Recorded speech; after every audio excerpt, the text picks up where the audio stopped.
thank God for these things. Our problem has been that we have allowed fear to stop and to block and to keep us from what it is that God has for us. You know, He told us in His Word, and then I'm going to share it with you all real quickly. But He said in James, He said, you know, if you gonna come to me, right, you got to come with faith, not wavering, not doubting, and let not that man who wavers or who doubts believe that he should receive anything of the Lord.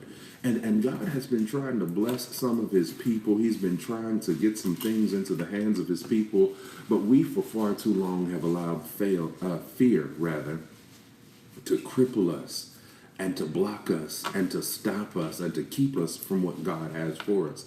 But this month, I want to encourage everybody who is under the sound of my voice. Let go of fear. Step out on faith. Trust God.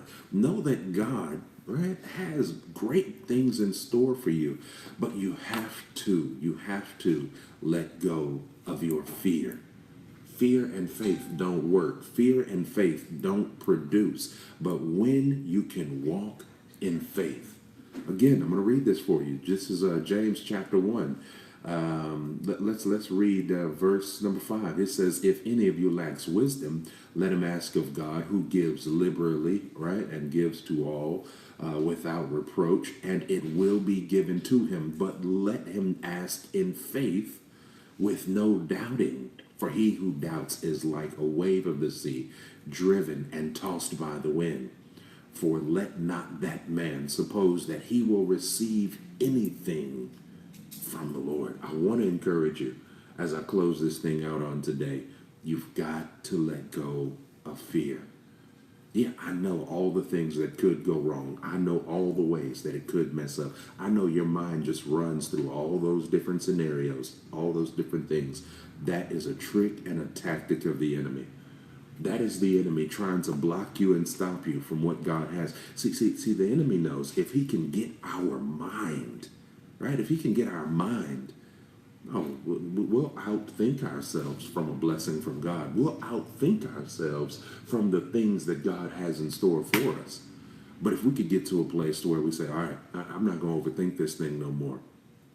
You know, when I've made note of it, or I've said it before here on this show, and I want to just highlight it again one more time. But when, you know, we talk about all those Bible characters as we did on Friday who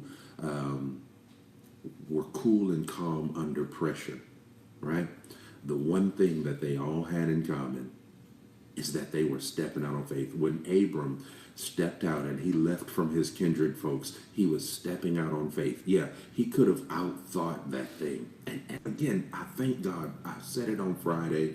I want to say it again. I thank God for the Bible that doesn't just give us a one-sided picture of these events. It doesn't give us a one-sided picture of these people that they just walked in complete faith and they never worried. No, it tells us that there were certain times when Moses worried and said, well, look, I can't even speak that good.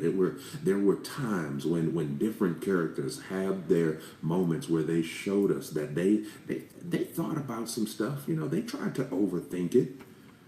But remember where we started this talk about fear at in Joshua chapter 1, verse number 9. Have I not commanded you? Be strong and of good courage. God's already commanded us to be strong. He's already commanded us not to be afraid.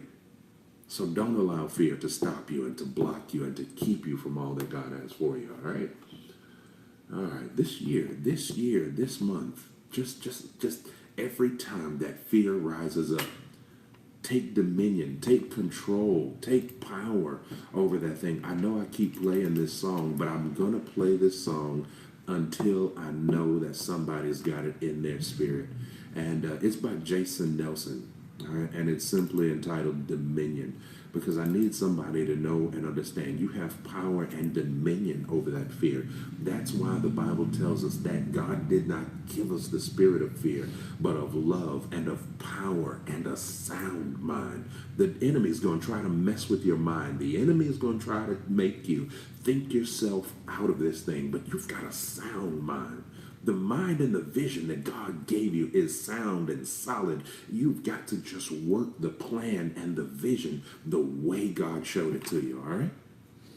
Here's Jason Nelson with Dominion right here on I Am Encouraged Radio.